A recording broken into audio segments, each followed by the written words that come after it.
হাইলাকান্দির ৫ গ্রামে পাহাড়ি জলের তোড়ে ভেঙে পড়ল পূর্ত বিভাগের আরসিসি সেতু। প্রবল স্রোতে মুহূর্তের মধ্যেই চুরমার হয়ে যায় ধলেশ্বর পেদলাপুঞ্জি পূর্ত সড়কের মধ্যে থাকা গুরুত্বপূর্ণ এই সেতুটি।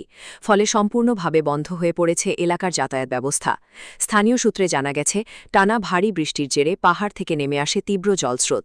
সেই স্রোতের চাপ সহ্য করতে না পেরে ভেঙে পড়ে পূর্ত সড়কের ওপর নির্মিত আরসিসি সেতু। সেতুটা পড়ায় আতঙ্ক ছড়ায় এলাকা জুড়ে।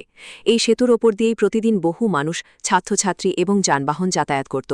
সেতু ভেঙে যাওয়ায় এখন চরম দুর্ভোগে পড়েছেন সাধারণ মানুষ।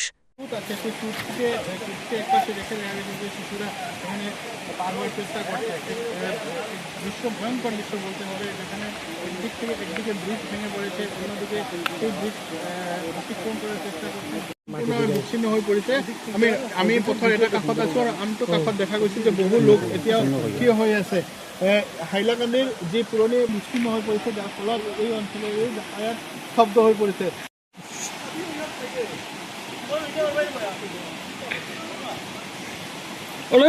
বড় ক্যামেরা আছে, বড় ক্যামেরা দিলি।